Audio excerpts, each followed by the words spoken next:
Hello my lovely English learners, welcome back to my channel. Friends, आज हम 32 day का video shoot करने जा रहे हैं और ये वाला जो पैराग्राफ है मैं आपको पढ़ाऊंगी आज ये पूरा पेज, और इसका थोड़ा सा पैराग्राफ पीछे वाले पेज का रह गया है तो ये वाला भी थोड़ा कंप्लीट करेंगे। सो फ्रेंड्स, सॉरी मैं आपको बताना भूल गई हूँ, ये जो पैराग्राफ मैंने लिया है wings of fire APJ Abdul Kalam ji की ऑटोबायोग्राफी के ऊपर ये पैराग्राफ है। और आपको जैसा कि पता है 32 डे का मैं वीडियो शूट कर रही हूँ। मैं ऑलरेडी इतने सारे इसके पेजेस पढ़ा चुकी हूँ। प्लेलिस्ट में जाएं और एंजॉय करें इन सारी पेजेस को और इंस्पायर हो एपीजे अब्दुल कलाम जी की इस बुक से और अपनी इंग्लिश लर्निंग जर्नी में एक वैल्यू ऐड ज़रूर करें। सो फ्रेंड्स, आज जो मैं पैराग्राफ पढ़ाने वाली हूँ बहुत ही ज़्यादा इंटरेस्टिंग है और इस पैराग्राफ में ये बताया गया है कि एपीजे अब्दुल कलाम जी ने जब उनका MIT में एडमिशन एरोनॉटिक इंजीनियरिंग में लिया और उनका 3rd year last year complete हुआ और वहाँ पर उन्होंने जब उन्हें एक टारगेट दिया गया अचीव करने के लिए कि उन्हें एक लो कास्ट एयरक्राफ्ट डिज़ाइन करना था और वहाँ पर वो थोड़ा सा असफल हुए। वो उसे डिज़ाइन करने में पर्टिकुलर टाइम में दे नहीं पाए, तो तब उनके प्रोफेसर ने कैसे उन्हें डांट लगाई और उन्हें कहा कि मैं तुम्हारा जो है स्कॉलरशिप बंद कर दूंगा। तो वहाँ पर एपीजे अब्दुल कलाम जी ने कैसे उस टास्क को पूरा किया और कैसे हम सबको इंस्पायर किया है, इस वीडियो में आप ज़रूर देखें लास्ट तक। सो फ्रेंड्स, चलिए और हाँ, अब इस पेज से हम सिर्फ यही नहीं जानेंगे, हम सीखने वाले हैं बहुत सारी English vocabulary, idiomatic expression, phrasal verb, grammar और बहुत कुछ। So friends, without any further ado let's dive into the session. नए हैं तो चैनल को ज़रूर सब्सक्राइब करें और वीडियो को लास्ट तक ज़रूर देखें और यदि वीडियो पसंद आए तो ज़रूर लाइक करें और शेयर करें। So friends, without any further ado let's get into the video. तो चलिए फ्रेंड्स, शुरू करते हैं। ये बहुत ही ट्रिकी पैराग्राफ है, ध्यान से देखिएगा। आई wandered about this issues attempting to sort out the vexing questions of scientific temper and my own spiritual interests. So friends, देखिए यहाँ पर आई एपीजे अब्दुल कलाम जी खुद की बात कर रहे हैं। आई वंडर्ड मतलब होता है पॉन्डर, आस्क, थिंक, सोचना या आश्चर्य करना, इससे रिलेटेड है। तो वो सोच रहे हैं, आश्चर्य कर रहे हैं किस बात से? अबाउट दिस इश्यूज़, मतलब कौन से इश्यूज़ हैं? यहाँ पर दो चीज़ की बात कर रहे हैं। एक जो है साइंटिफिक टेम्पर है और दूसरा है उनका जो खुद का स्पिरिचुअल आध्यात्मिक इंटरेस्ट है भगवान के प्रति। तो वो यहाँ पर दो चीज़ की बातें कर रहे हैं, एक है साइंटिफिक टेम्पर और दूसरा है स्पिरिचुअल इंटरेस्ट। तो वो इन दोनों के बीच में बहुत ज़्यादा कंफ्यूजिंग है कि किस तरीके से हमें लाइफ में आगे बढ़ना चाहिए। हमें साइंटिफिक जो मेथड से सोचना चाहिए और एक्ट करना चाहिए और अपनी सारी प्रॉब्लम्स को जो भी सॉल्व करना चाहिए एक रैशनल और क्रिटिक माइंड से करना चाहिए, तर्क के साथ में एक सोच विचार कर करना चाहिए, या फिर हमें स्पिरिचुअल इंटरेस्ट, उनका जो आध्यात्मिकता का सहारा लेना चाहिए। वो इन दो चीज़ों के बीच में जो है कंफ्यूज हैं और सोच रहे हैं। यही इशू है। तो इशू यहाँ पर है उनका जो साइंटिफिक टेम्पर और माय ओन स्पिरिचुअल इंटरेस्ट। तो वो I wondered about this issues attempting to sort out. Sort out मतलब फ्रेंड्स होता है कोई भी प्रॉब्लम को रिजॉल्व करना, डिफ़िकल्टी को सॉल्व करना। तो जैसे कि एग्जांपल है, the teacher helps the children to sort out their problems. Teacher help करते हैं बच्चों को उनकी प्रॉब्लम सॉर्ट आउट करने। तो यहाँ पर out the waxing question. Friends, waxing question मतलब होता है ऐसे क्वेश्चंस जो आपको फ्रस्ट्रेट करते हैं, वरीड करते हैं, आपको गुस्सा दिलाते हैं। तो उनके माइंड में भी, एपीजे अब्दुल कलाम के माइंड में भी बहुत सारे जो क्वेश्चंस आ रहे हैं और वो उन सारे क्वेश्चंस को खुद एक अटेम्प्ट ले रहे हैं, एक प्रयास कर रहे हैं सॉर्ट आउट करने का, रिजॉल्व करने का कि उन्हें किस मेथड से उन्हें सॉल्व करना चाहिए, साइंटिफिक टेम्पर से या फिर अपने खुद के स्पिरिचुअल इंटरेस्ट से। अब आगे देखते हैं। The value system in which I have been nurtured was profoundly religious. अब फ्रेंड्स देखिए, वैल्यू सिस्टम उसे कहते हैं जो आप जिस भी आपके बोलते हैं वैल्यूज़ होते हैं, जैसे कि ऑनेस्टी हुआ, काइंडनेस हुआ, ईमानदारी, दयालुता, हार्ड वर्क, एक सभी लोगों को इक्वल दृष्टि से देखना, उसे कहते हैं वैल्यू सिस्टम, जिसपे कि एक सेट ऑफ पर्सन का, एक समाज का बिलीव होता है और वो उस व्यक्ति को गाइड करता है पूरी ज़िंदगी भर कोई भी एक्शन करने के लिए, डिसीजन लेने के लिए, जजमेंट के लिए, तो उसे कहते हैं वैल्यू सिस्टम। इन विच, जिसमें कि I had been nurtured friends, यहाँ पर एक पैसिव वॉइस का सेंटेंस है, ऐसा परिवेश जहाँ पर मेरा पालन पोषण किया गया या हुआ था। तो हैड बीन नर्चर्ड, देखिए हैड के साथ में प्लस बीन प्लस वर्ब की थर्ड फॉर्म आई है, और नर्चर्ड का मतलब होता है bring up, care for, nourish, मतलब इसका मतलब होता है कि कोई जिसका पालन पोषण करना, या फिर जो बोलते हैं ऐसे परिवेश में आपका ब्रिंगअप होना, सपोर्ट देना किसी को, तो उनका ऐसे परिवेश में उनका पालन पोषण किया गया। वॉज प्रोफाउंडली रिलीजियस, प्रोफाउंडली मतलब होता है एक्सट्रीमली, वेरी डीपली, अत्यधिक। तो उनका ऐसे परिवार में पालन पोषण हुआ जो कि बहुत ज़्यादा रिलीजियस था, आध्यात्मिक था, धार्मिक था। I had been taught that true reality lay beyond the material world in the spiritual realm। अब देखिए यहाँ पर फिर से अगेन पैसिव वॉइस का सेंटेंस आया, I had been taught, had been past perfect tense में आपने यूज़ किया है यहाँ पर पैसिव वॉइस, तो I had been taught, teach की थर्ड फॉर्म ऑफ वर्ब आई है, तो इसका मतलब होता है हमें ये सिखाया गया था दैट ट्रू रियलिटी मतलब वास्तविक जो सत्य है, ले बियॉन्ड, कहाँ पर स्थित होता है, the material world in the spiritual realm. तो देखिए बियॉन्ड मतलब के परे, इस मटेरियल वर्ल्ड मतलब होता है जो फिजिकल दुनिया, जो आपको आंखों देखी, जो आपके सामने होता है, गाड़ी है, बंगला है, पैसा है, ये सारी मटेरियल चीज़ें हैं जो कि आपके आध्यात्मिकता से परे हैं, जो कि जिससे हमें कि अहंकार, मद, मोह, मत्सर सब इस चीज़ से आता है। तो मटेरियल चीज़ से ये जो स्पिरिचुअल जो रिल्म है, स्पिरिचुअल रिल्म मतलब होता है आध्यात्मिक क्षेत्र, आध्यात्मिक साम्राज्य। तो ये सिखाया गया था एपीजे अब्दुल कलाम जी को कि ये जो मटेरियल वर्ल्ड है, जो फिजिकल वर्ल्ड है, उससे परे एक आध्यात्मिक क्षेत्र होता है, and that knowledge could be obtained only through inner experience. और वो जो आप स्पिरिचुअल रिल्म को तभी सिर्फ आप पा सकते हैं, उस ज्ञान को, नॉलेज मतलब ज्ञान को आप तभी ऑब्टेन मतलब पा सकते हैं, और जब वो आपका इनर एक्सपीरियंस हो, आपका आंतरिक अनुभव हो। तो उस आंतरिक परमात्मा के अनुभव को आप एक स्पिरिचुअल वर्ल्ड में ही पा सकते हैं, ना कि इस मटेरियल वर्ल्ड में। तो इसीलिए वो कंफ्यूज थे कि स्पिरिचुअल लाइन में जाकर मैं अपने इस सारे जो क्वेश्चंस को सॉल्व करूं, या फिर कोई साइंटिफिक टेम्पर को लेकर मैं एक तर्क के साथ में एक सोच विचार करके अब उस तरीके से एक्ट करूं। तो ये इनका इस पूरे पैराग्राफ का मीनिंग है। मीनवाइल फ्रेंड्स मतलब होता है कि एडवर्ब है, जिसका मतलब होता है एट द सेम टाइम, इस दौरान, ड्यूरिंग द सेम टाइम। तो ये फ्रेंड्स हम कैसे अपनी डे टू डे लाइफ में यूज़ करेंगे, जैसे कि मैं खाना बनाती हूँ या मैं डिनर में तैयार कर रही हूँ, इस बीच में तुम टेबल सेट कर दो, तो you can set the table meanwhile I will start making dinner. या फिर आप अपने बच्चों से बोल सकते हैं कि मैं 10 मिनट में पिज़्ज़ा बना के लाती हूँ, जब तक तुम डिनर का टेबल सेट कर दो। तो the pizza will be ready in 10 minutes, meanwhile let's set the dinner table. तो इस तरीके से आप मीनवाइल को अपनी डे टू डे लाइफ में यूज़ कर सकते हैं। When I had finished my course work, जब मेरा कोर्स वर्क ख़त्म हो चुका था या हो गया था। I had finished past perfect tense का सेंटेंस है। I was assigned a project to design a low level attack aircraft together with 4 other colleagues। देखिए उन्हें किस प्रोजेक्ट में असाइन किया गया। असाइन करना मतलब किसी चीज़ को अलॉट करना, उन्हें देना। कौन सा प्रोजेक्ट दिया गया? लो लेवल अटैक एयरक्राफ्ट बनाने के लिए। एक लो लेवल अटैक एयरक्राफ्ट बनाना था, किसके साथ? टुगेदर मतलब साथ में मिलकर, with 4 other colleagues. 4 other colleagues मतलब होता है फेलो, वर्कमेट, टीममेट्स, इसे कहते हैं। I had taken up the responsibility of preparing and drawing the aerodynamic design।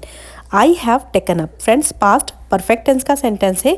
Taken up यहाँ पर एक फ्रेजल वर्ब है जिसका मीनिंग होता है ऑक्यूपाइड होना, एंगेज होना किसी चीज़ में, फील्डेड विथ समथिंग, कोई रिस्पॉन्सिबिलिटी से एंगेज होना। या फिर जैसे हम इसे कैसे यूज़ कर सकते हैं अपनी डे टू डे लाइफ में, एग्जाम्पल से देखते हैं। Her mind is taken up with worry about her upcoming exam. उसका दिमाग जो है वो प्री ऑक्यूपाइड है थॉट से, एग्ज़ाम के थॉट से। या फिर हम कह सकते हैं कि he has recently taken up playing the guitar, मतलब ये अभी क्या सीख रहा है? गिटार सीख रहा है। तो वो पहले से प्री बुक है गिटार सीखने में। तो यहाँ पर एपीजे अब्दुल कलाम जी किस चीज़ से टेकन अप है, रेस्पॉन्सिबिलिटी किस चीज़ का उत्तरदायित्व है, preparing and drawing the aerodynamic design. तो उन्होंने उनका पार्ट है यहाँ पर जो एरोडायनेमिक एयरक्राफ्ट बनाना है, उसका डिज़ाइन तैयार करना है, उसका ड्राइंग बनाना है, वो काम APJ अब्दुल कलाम जी का है।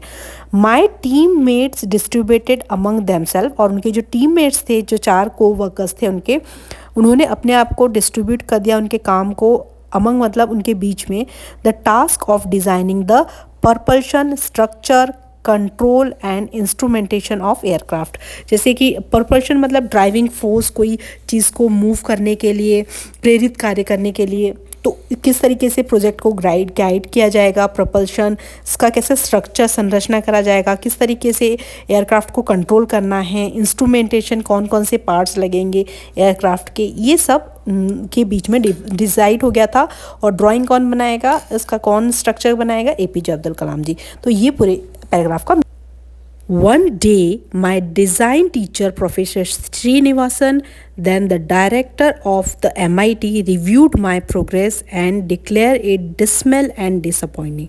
Friends, एक दिन क्या हुआ, इनके जो डिज़ाइन टीचर थे और प्रोफेसर थे श्रीनिवासन, और उनके जो MIT के डायरेक्टर थे, वो दोनों के दोनों आप पहुँचे रिव्यूड करने के लिए, ये फिर से देखने के लिए, एग्जामिन करने के लिए कि इनका कैसा प्रोग्रेस है इस जो असाइनमेंट की ओर। जो असाइनमेंट दिया गया था उन्हें लो लेवल अटैक एयरक्राफ्ट बनाने के लिए, उसका क्या स्टेटस है ये देखने के लिए वो आ गए। एंड डिक्लेयर्ड इट मतलब ये घोषित किया उन्होंने, डिक्लेयर्ड डिसमेल एंड डिसअपॉइंटिंग। डिसअपॉइंटिंग और डिसमेल मतलब फ्रेंड्स होता है कोई भी चीज़ बहुत ही निराशाजनक होना, डिम होना, डार्क होना, ग्लूमी होना।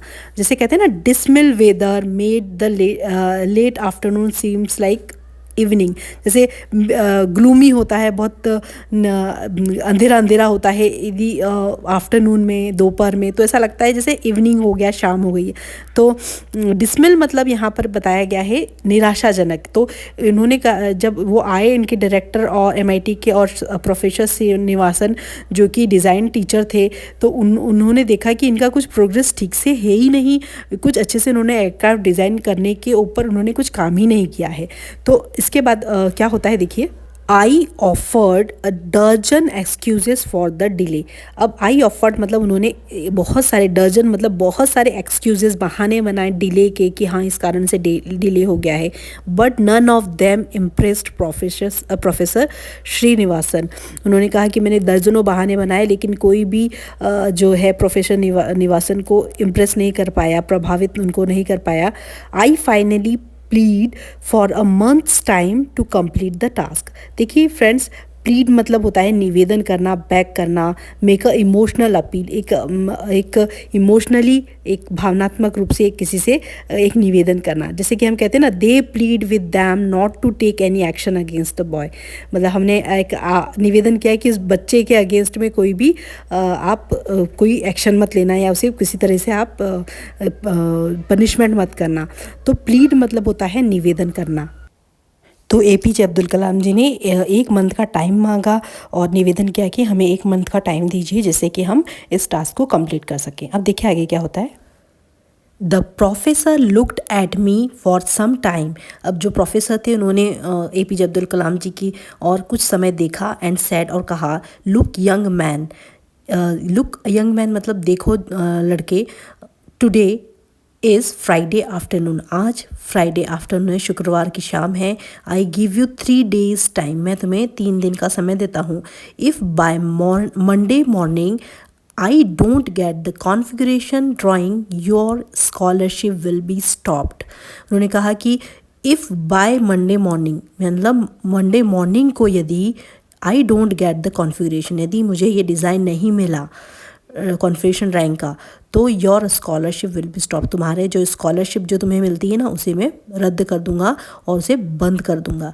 ये जो है श्रीनिवासन जी ने, प्रोफेसर श्रीनिवासन जी ने APJ अब्दुल कलाम जी से ऐसा कहा।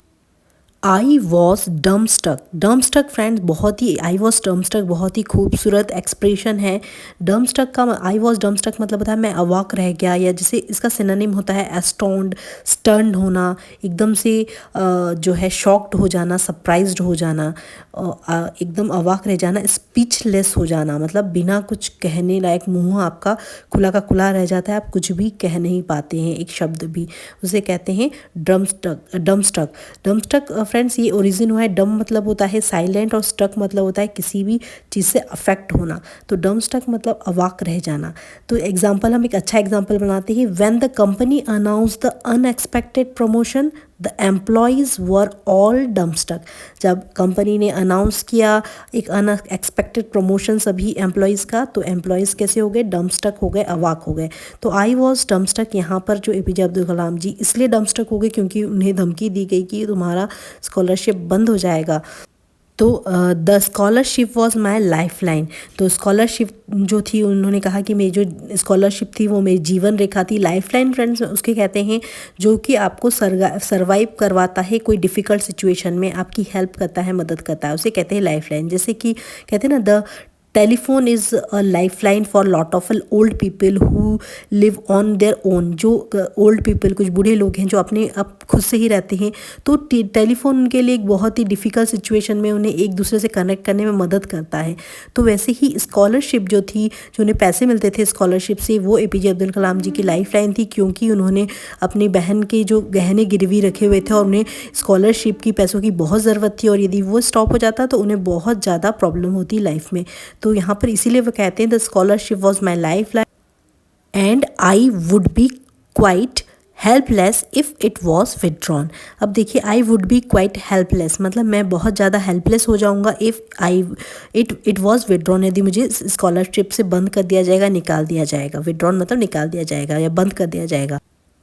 आई could see no other way out but to finish the task as I had been instructed. अब देखिए, उन्होंने कहा कि I could see no other way out, मतलब मुझे और कोई दूसरा रास्ता ही नहीं दिखा, but to finish the task as I have been instructed. अब देखिए, फिर से पैसिव वॉइस का टेंस, पैसिव वॉइस यूज़ हुआ है, जो कि पास्ट परफेक्ट टेंस में यूज़ हुआ है। आई हैड बीन इंस्ट्रक्टेड, जो कि मुझे निर्देशित दिया गया था, जो उन्हें इंस्ट्रक्शन दिया गया था उसी अनुसार मुझे काम करना था, इसके अलावा कोई भी रास्ता नहीं बचा था। इस का ये मीनिंग निकलता है इस लाइन का।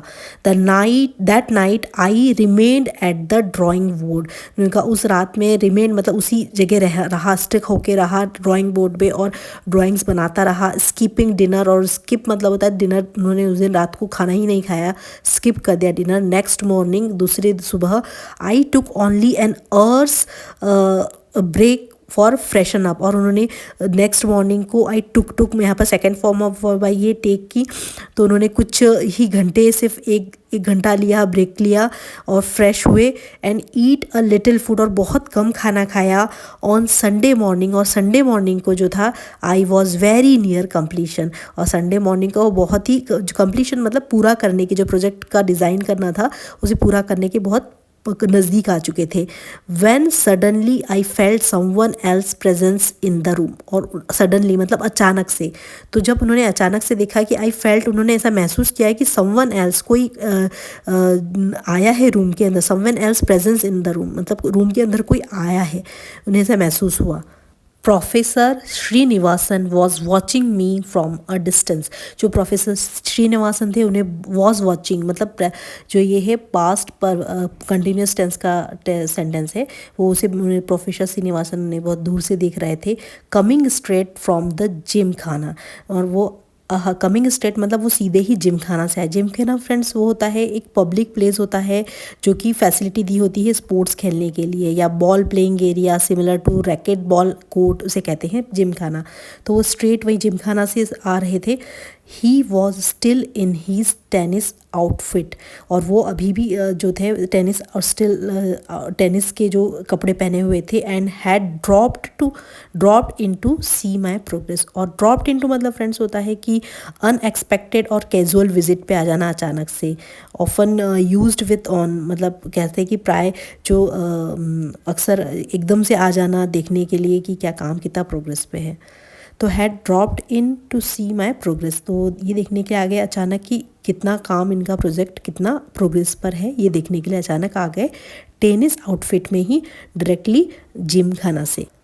After examining my work professor Srinivasan hugged me affectionately and patted my back in appreciation. Friends, जब उन्होंने उनके जो काम को एग्जामिन करा, देखा और उसके बाद प्रोफेसर श्रीनिवासन ने उन्हें हक कर लिया, एम्ब्रेस कर लिया, गले से लगा लिया अफेक्शनली मतलब बहुत भावुक होके। एंड पैटेड माई बैक मतलब होता है पैट ऑन द बैक मतलब पीठ थपथपाना।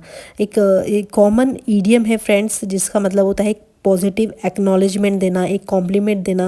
उनकी पीठ थपथपाने को कहते हैं पैट ऑन द बैक। और तो पैटेड इसलिए आया क्योंकि पास्ट टेंस में काम हुआ है, इसलिए पैट का पैटेड हो गया है। तो पैटेड माई बैक इन एप्रिसिएशन, उनकी जो है प्रशंसा में उन्होंने पीठ थपथपाई। तो जैसे कि हम कहते हैं ना, एग्जाम्पल से समझते हैं। After presenting my project the manager पैटेड me on the back in appreciation for my through analysis. तो मैनेजर ने उनकी पीठ थपथपाई उसके प्रेजेंटेशन के बाद में, एक एप्रिसिएशन दिया। तो वैसे ही प्रोफेसर श्रीनिवासन ने उनको गले से लगाया और उनकी पीठ थपथपाई। He said I knew I was putting you under stress. उन्होंने कहा आई न्यू मतलब मैं जानता था। I knew know knew known second form of verb आई है, इसका मतलब होता है जानना। तो I knew I was putting you under stress, मैंने तुम्हें स्ट्रेस में डाला, मैं जानता था। And asking you to meet an impossible deadline, और मैं चाहता था कि तुम इस जो इम्पॉसिबल ये जो डेडलाइन जो दी थी, मैंने काम करने का अंतिम समय दिया था, मुझे पता था कि तुम इसे कर पाओगे। तो I never expected you to perform so well, और मैंने कभी भी ये नहीं सोचा था कि तुम इतना अच्छा परफॉर्म करोगे, इतनी जल्दी इस डेडलाइन के पहले ही काम को कंप्लीट करके दोगे। तो ऐसे प्रोफेसर जो श्रीनिवासन ने उन्हें इस तरीके से जो है उन्हें एक्नॉलेज किया, उन्हें कॉम्प्लीमेंट दिया, और इस काम से वो प्रोफेसर श्रीनिवासन बहुत खुश हुए। तो फ्रेंड्स, उनका ये जो डेडिकेशन था वो हमें इंस्पायर करना चाहिए कि हम भी अपनी इंग्लिश लर्निंग जर्नी में किस तरीके से आगे बढ़ सकें। सो फ्रेंड्स, मैं बस इतना ही कहना चाहूँगी कि आप इस जो भी वीडियो को देख रहे हैं, इससे जो भी सेंटेंस सीख रहे हैं, जो भी इडियम फ्रेजल वर्ब सीख रहे हैं, उसे अपनी डे टू डे लाइफ में भी इनकॉर्पोरेट करें, नहीं तो इस बुक रीडिंग का कोई भी मीनिंग नहीं निकलेगा। सो फ्रेंड्स, ये जो स्क्रीन पर आप देख रहे हैं ये सारे कीवर्ड्स हैं जो हमने इस जो है वीडियो में पढ़े हैं। तो इसे अपनी डे टू डे लाइफ में इसका स्क्रीनशॉट ले लीजिए और अपनी डे टू डे लाइफ में आज से ही इनकॉर्पोरेट करें। फ्रेंड्स, मेरे चैनल को ज़रूर सब्सक्राइब करें और वीडियो को ज़्यादा से ज़्यादा लाइक और शेयर करें, जिससे कि मुझे आपका प्यार और मोटिवेशन मिलता रहे और मैं इस बुक को पूरा कंप्लीट कर आपकी इंग्लिश लर्निंग में एक लर्निंग जर्नी में एक वैल्यू ऐड कर सकूँ। So friends, till then keep learning, keep watching, keep growing. Thanks for watching my videos. मेरे चैनल को ज़रूर सब्सक्राइब करें और वीडियो को लाइक और शेयर ज़रूर करें, जिससे कि मुझे आपका प्यार और मोटिवेशन मिलता रहे।